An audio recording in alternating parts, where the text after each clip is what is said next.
povo do 8º ano, tudo bem com vocês? Estamos iniciando mais uma aula de história. Olha que legal! A gente hoje vai dar continuidade, né, à questão aí da Revolução do Haiti, né, ou independência do Haiti. E hoje, né, a gente está muito bem acompanhada, certo? Estamos aqui na presença de Helena, deixando essa aula mais acessível, né, fazendo a interpretação de Libras. E a gente tem uma galera massa aqui na produção, nos dando apoio, né? Tem Dalila, tem Billy, tem Bia, tem uma galera massa aqui nos acolhendo e junto para acompanhar no chat. Olha quem está comigo. Alô, meu povo bonito, tudo bem?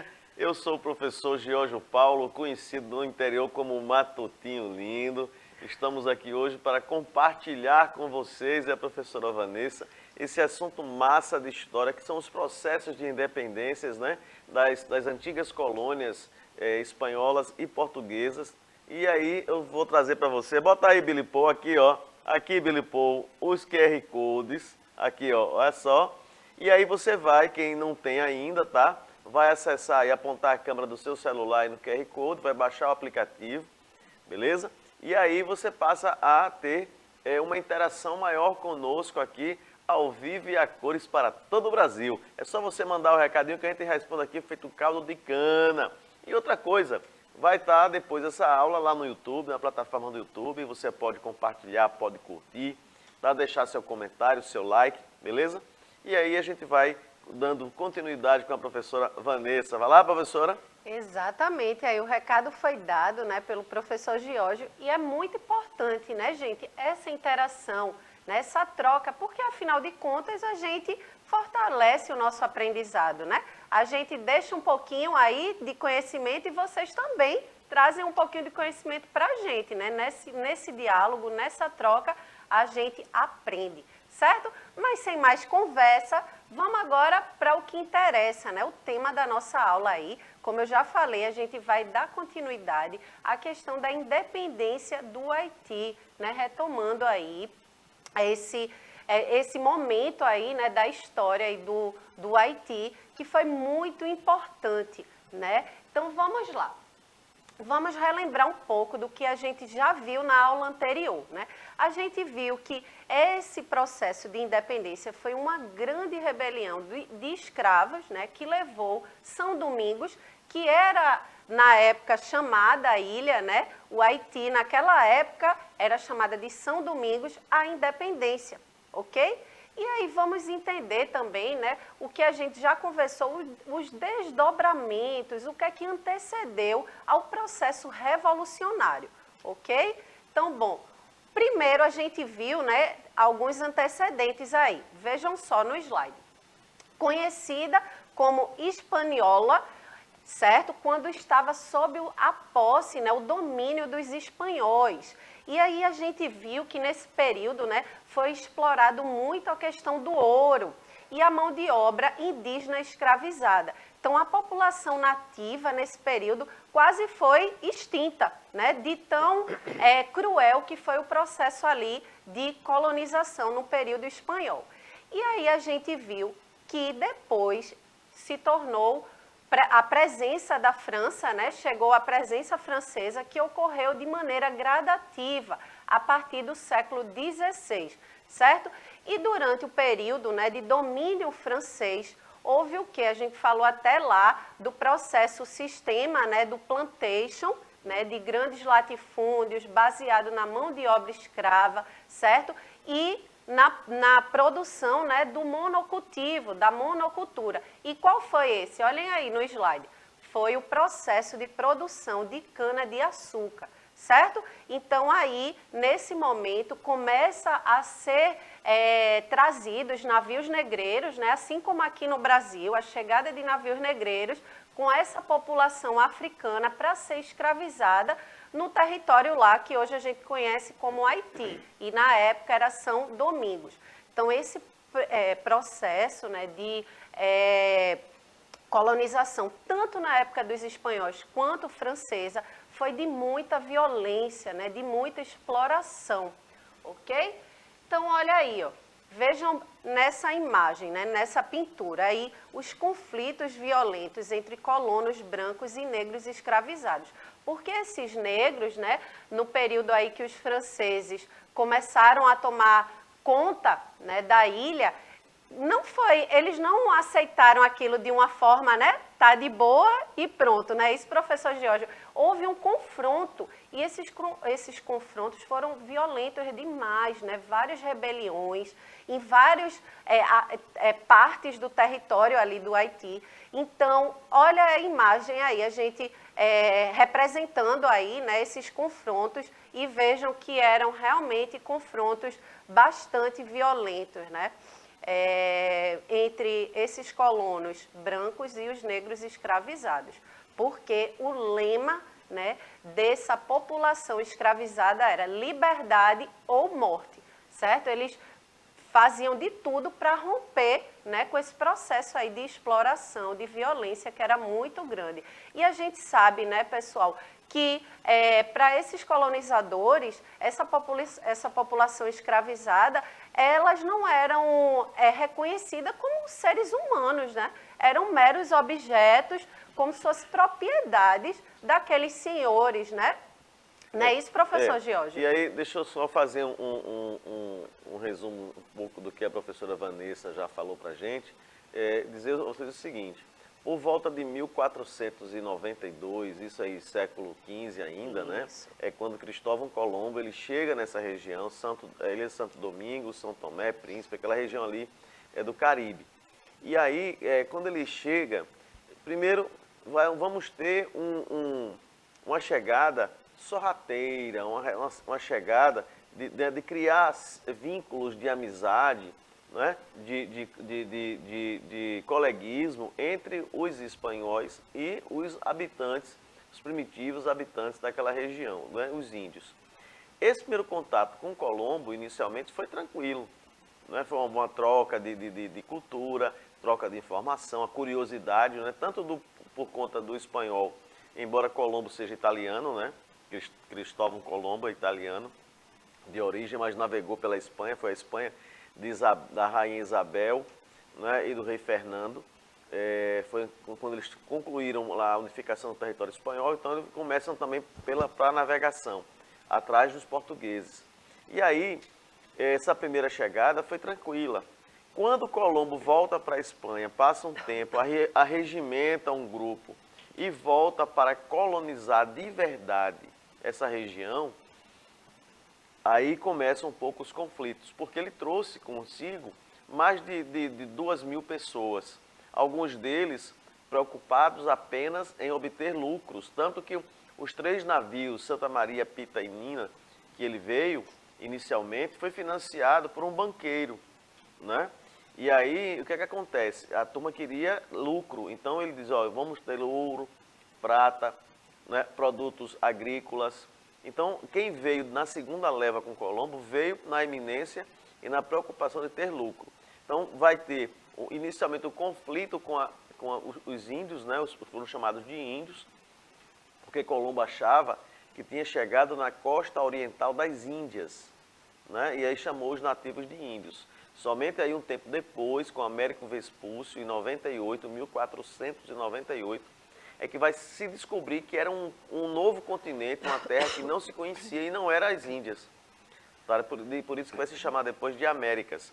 Mas o que eu quero dizer, o segundo contato com os índios, houve conflito com os índios. Então houve quase uma dizimação, né, dos índios, quase por completo. Então aí a necessidade de trazer os escravos, os escravizados africanos, que pelas mãos portuguesas, já desde 1415, viu, professora Vanessa? Os portugueses já faziam feitorias na costa africana. E o que acontecia? Que aí eu acho uma parte triste da história. Várias tribos africanas, inimigas entre si, os portugueses, depois os espanhóis, depois os franceses, depois os holandeses, depois os ingleses. Tá, gente? Quando a gente fala do termo colonização, não tem nada de amizade, exatamente, certo? Tanto que quando se coloca na história que o índio era preguiçoso, Não é que porque o índio era preguiçoso, o índio trabalhava para se alimentar e sobreviver. O índio não tinha a mentalidade de comercial, mercantil, que era o mercantilismo, que era a época que se pregava na Europa. Então o índio ele caçava, ele plantava, ele pescava para o seu sustento. Era economia de subsistência. O índio não tinha comércio, não tinha dinheiro. Então a mentalidade, a cultura indígena era uma cultura diferente totalmente da cultura europeia, que veio para cá apenas para quê?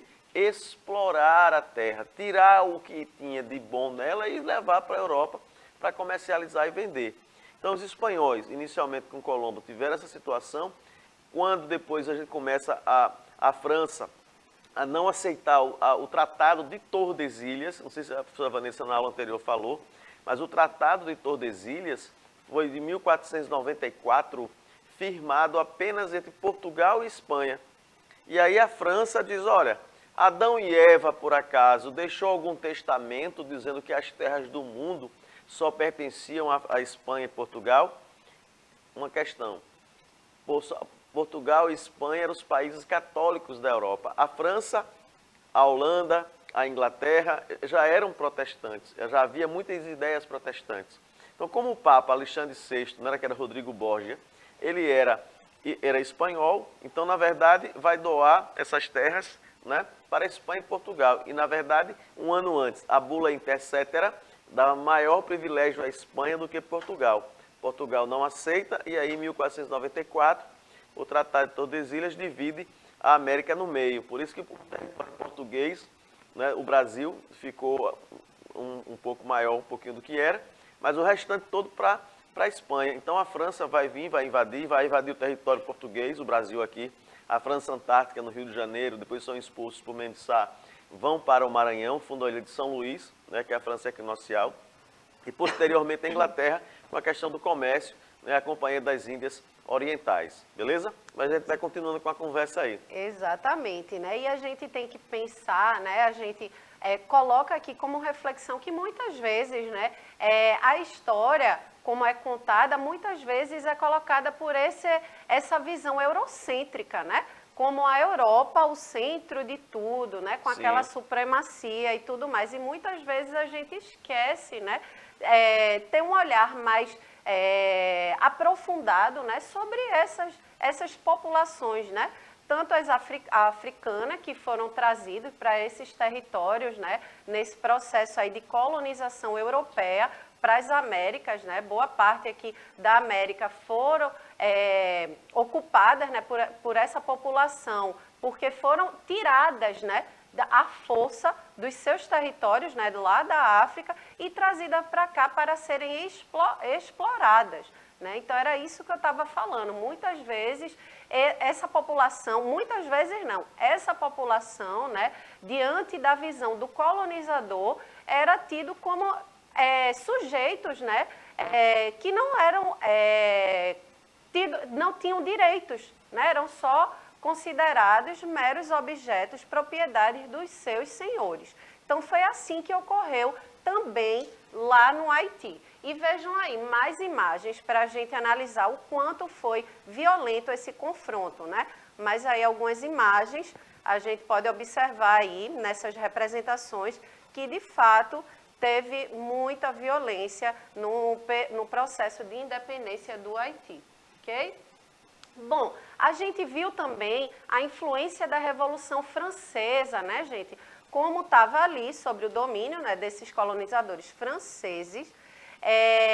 Muitos dos ideais, né, os ideais iluministas, que foram a base, né, de todo o processo ali da Revolução Francesa, de romper com o antigo regime, né, o absolutismo. Tudo isso a gente já estudou, né, no período que a gente trabalhou aí a Revolução Francesa. Então, esses ideais, eles estavam sendo espalhados, né, pelo mundo. E ali, como uma colônia, né, francesa, não ia ficar de fora. Apesar de que houve uma resistência da elite colonial, né? A elite colonial não queria que esses ideais chegassem até ali a Ilha de São Domingos, né, porque eles queriam manter seus privilégios. né, professor Jorge? Então, eles fizeram com que não chegasse, e a gente sabe que naquela época não era fácil chegar a informação como a gente tem hoje, né? Não tinha internet, não tinha telefone, demorava, mas mesmo assim não teve como. Os ideais da Revolução Francesa, liberdade, igualdade, fraternidade, chegou ali naquele território, certo? E vejam aí, olha, inspiraram, né, esses ideais, inspiraram a população escrava, olhem no slide, a lutar por liberdades. Olhem aí na tela, joga na tela aí, Billy, obrigada.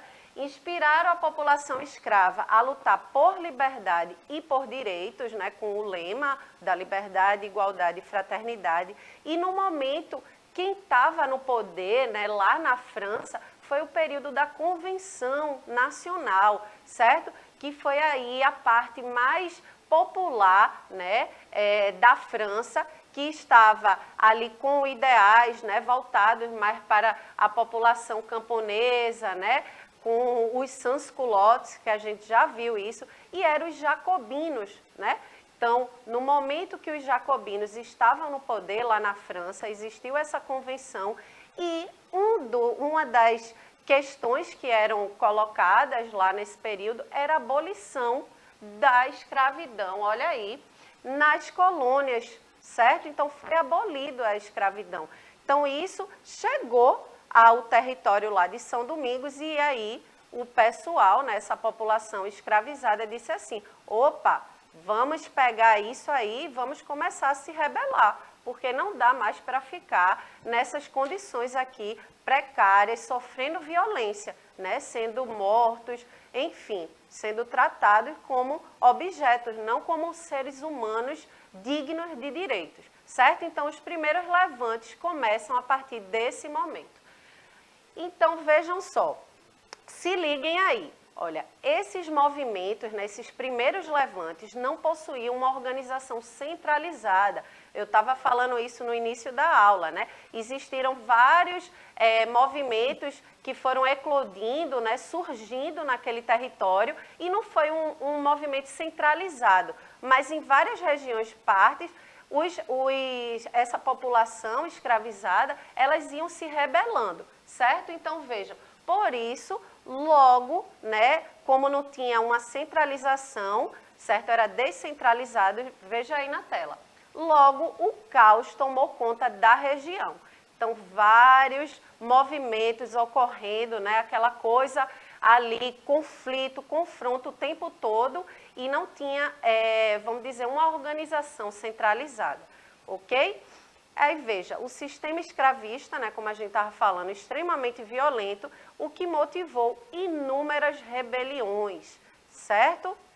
E aí a gente vem aqui numa reflexão, né? Vejam, os ideais, né, daquele povo ali que estava sendo escravizado plantavam, né, eles cultivavam a liberdade em suas lavouras, certo? Então, nas suas plantações ali, eles tinham como ideais, né, eles tinham ali como lema e luta, era a liberdade. Então, eles fizeram de tudo, muitos morreram, né, nesses confrontos, mas em prol, né, da liberdade, para romper dessas correntes aí, certo? De escravidão.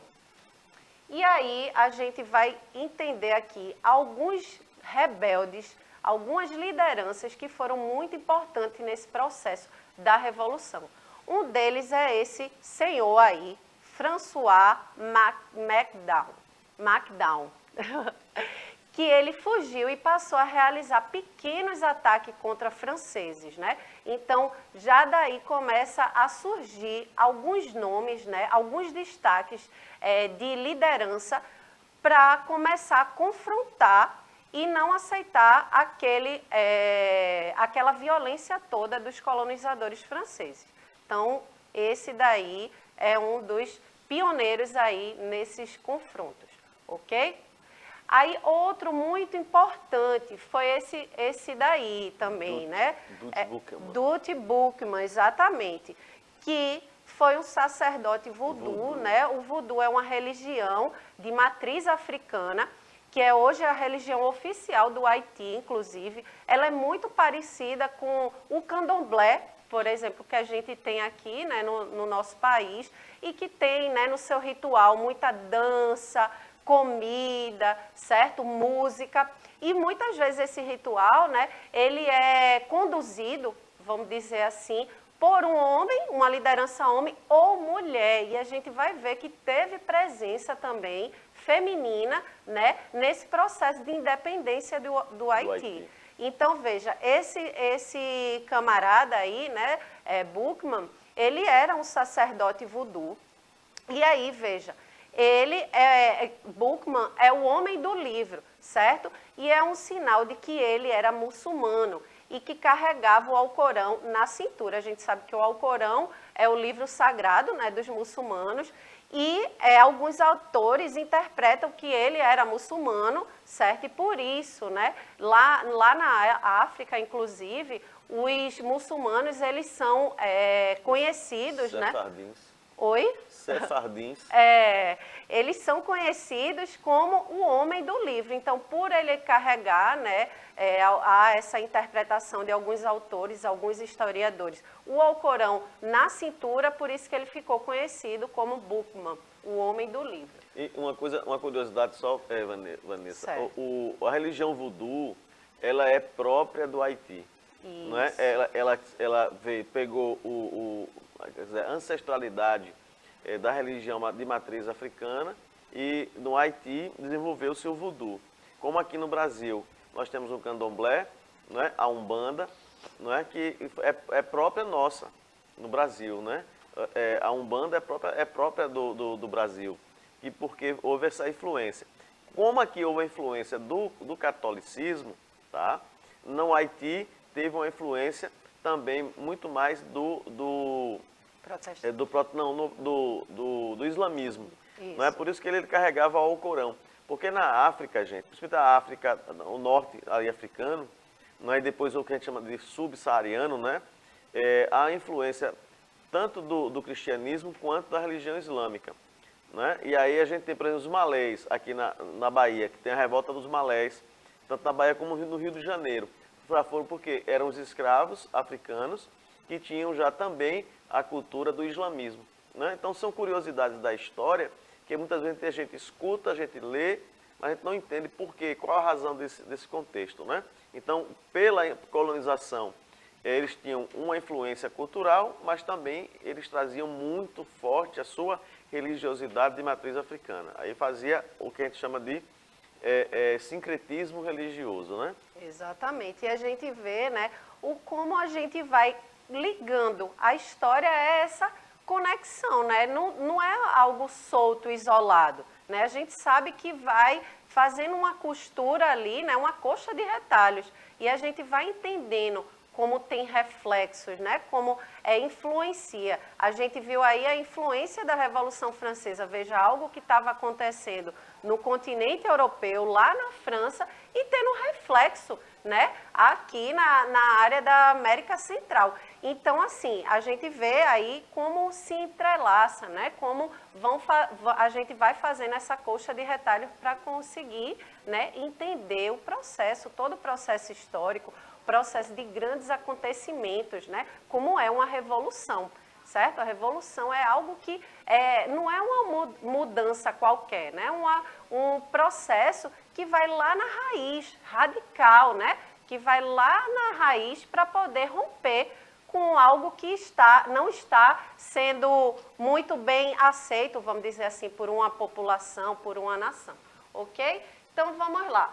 Aí a gente destaca, né, essa mulher que foi muito importante também no processo aí, pois é, no processo revolucionário, né? Ela era uma sacerdotisa voodoo também, como eu disse, né, nessa religião aí do voodoo. Ela pode ser uma liderança, né? O ritual é conduzido ou por um homem ou por uma mulher, né? Uma liderança homem ou mulher, e ela junto, né, com Boukman, foram responsáveis pela cerimônia mais importante do voodoo na história do Haiti. É importante que a gente traga, né, essas mulheres, né, porque a gente precisa conhecer, exaltar, né, essas mulheres e honrar esse legado. o quanto é importante a gente trazer figuras femininas que também participaram de processos revolucionários, né, ao longo da história. E muitas vezes a história é contada só, né, na visão ali do homem, né, e acha que a mulher não teve, né, não esteve à frente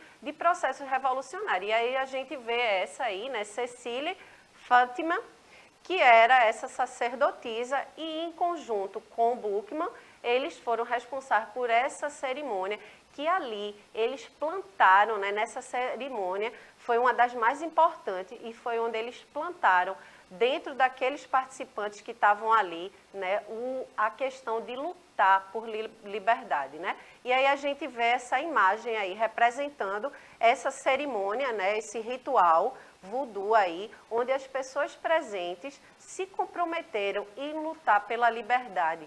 A missão era se vingar de seus opressores franceses, dando início à Revolução, né? Então aí a gente vê nessa representação lúdica, né, aí de uma pintura, a questão aí dessa, por ser essa cerimônia tão importante, porque eles plantaram esses ideais aí, né, e principalmente a luta por liberdade, ok? Bom, a gente está chegando ao fim dessa aula, né? Próxima semana a gente tem mais, né, sobre a Revolução aí haitiana, e eu vou passar a palavra agora para o professor Giorgio para ele se despedir de vocês. Au revoir, mes amis. Nous allons faire a semana que vem, aí já enrola no francês, né? A gente se vê na próxima aula, se Deus quiser. Um abraço, um beijo, um abraço para vocês. Gente, obrigada. Foi bom estar aqui com vocês. Espero que todos e todas tenham gostado da aula. Um beijo bem grande e até a próxima semana. Tchau, tchau.